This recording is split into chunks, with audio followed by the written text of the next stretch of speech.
Hello everyone, Thomas here. Thanks so much for clicking on this video. This one's going to be different. It's going to be a little bit darker than usual because I'm driving on the way home from the movie theater. I thought I'd do something new, something different, where I kind of talk to y'all while I'm on my way home from the movies. And I'm at a red light at the moment, but I just thought this would be something fun and interesting, and maybe you'll enjoy it as well.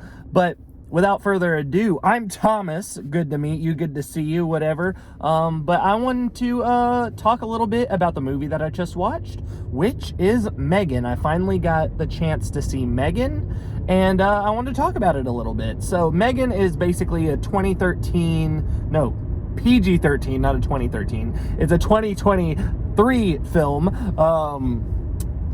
that has recently been released. Man, I do not know what I'm talking about right now. But either way, it is a PG-13 horror film, kind of like a slasher horror, whatever.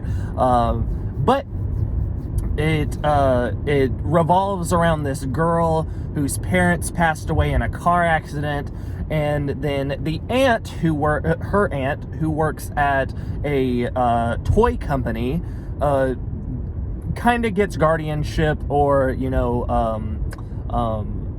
what is it called? It is called guardianship, but it's called temporary guardianship of the girl, Katie. And she and two other co-workers have been making a AI robot on the side, using the company's money secretly, and they end up creating this AI robot. And when she figures out that, Katie's real sad and misses her family, her parents, she's like, oh, maybe this doll could work for that. And then it ends up being more of like a parent, and then it ends up it's supposed to be protecting Katie, and when protecting Katie kind of goes wrong, things go havoc. And personally, I think this was a very cool, direction for the slasher genre. But also, I feel as though it was done very well, even with it being PG-13. I was kind of scared. Oh no! My phone fell! Man. It's okay. You're back. You're back. I thought I had it in a good spot that it wouldn't fall over, but then I pressed on the gas. Everything went haywire. But anyway, what was I saying? Oh, for a PG-13 slasher film, it was actually pretty well done. They did use their, one-time F-bomb. They did use that. A child actually said it was hilarious. I laughed out loud on that.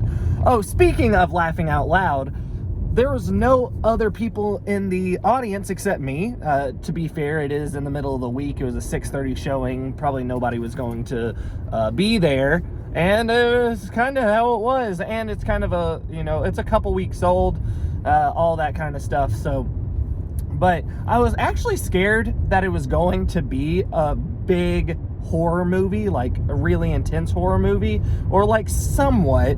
And I'm glad that it wasn't, because I did go by myself, and I don't do horror very well, but I enjoy horror, and it's very weird. I guess I just enjoy the pain. I don't know exactly, but M3GAN, it gets creepier and creepier as time goes on, the doll itself. And people in the movie are creeped out by it. It's so realistic looking. It's like, whoa. And then, to protect Katie and to protect itself, it just starts going crazy. And even though there wasn't rated R deaths, there were aftermaths of deaths. There was a good bit of gore when it comes to the aftermath, but there's no actually like big stabbing shown or anything like that. And I feel like a few of the edits did seem as though it was supposed to be a rated R film, but they were like, no, we're not going to get as big of a audience that way, so let's do a PG-13. And especially with it revolving around a child actress. You know, the child actress has to do a good job. And you know, I think she did do a very good job. She's very, you know, emotionless a lot of the time because her parents did pass away. But then there are times where there is a lot of emotion involved. There's a lot of intensity when it comes to emotion there. But I think that the aunt, she looks very familiar. I don't know what she's in. I think she's, like I said, she looks very familiar. She kind of looks like, I know it's not, but she kind of looks like the lady from Fantastic Four 2015. The one that plays, Sue.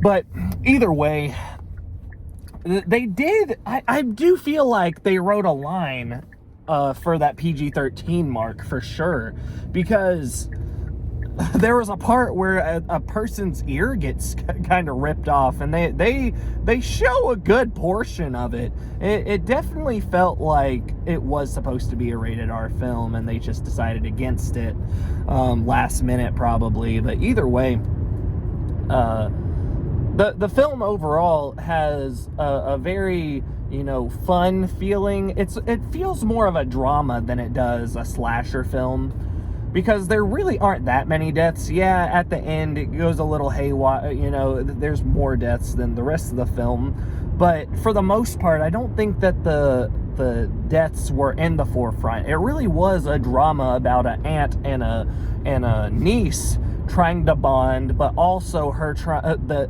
aunt trying to push forward in her work instead of, taking care of herself and her niece. She wanted to make this doll, the AI M3GAN, basically responsible for everything. Bedtime stories, brushing her teeth, all this stuff that a parent's supposed to be taking care of. And even a couple of the characters in the movie were like, hey, if we're like, this isn't right. This shouldn't be how it is. You should have them as, help or just emotional bond, and not for completely taking away parenthood, because that's not what it's supposed to be. Yes, the aunt didn't really want this when it came to parenting, but her sister entrusted her in being the guardian. So I feel like it's important. But also the DFAX person, or whatever she is, the therapist, she was an ass. She didn't really even try to give it a chance. I don't really understand why she was being so weird about the aunt not having any toys and all this kind of stuff, because literally it's brand new. Oh, fuck. I didn't mean to say fuck, but also I lost my phone. Yeah. This is safe. This is twice that my phone fell. Twice. I need to figure out a better solution to this. I need to either get a dash thing for my phone or something, because that's not the safest thing in the world. I kind of have it in the corner, and I thought it would be perfect, but as soon as I press on the gas, it's like, whoa! Yeah. Either way, I think that M3GAN was a good time. I probably would watch it one more time with my wife, but other than that, I don't know if I feel like it's one of those films that I would want to continuously watch over and over again. I definitely don't think it's one of those I would watch over and over again. I would call it a double feature. I would watch it twice, and that's about it. But what did you think about the movie? I am getting close to home now, so I'm going to leave, just in case you could see the background and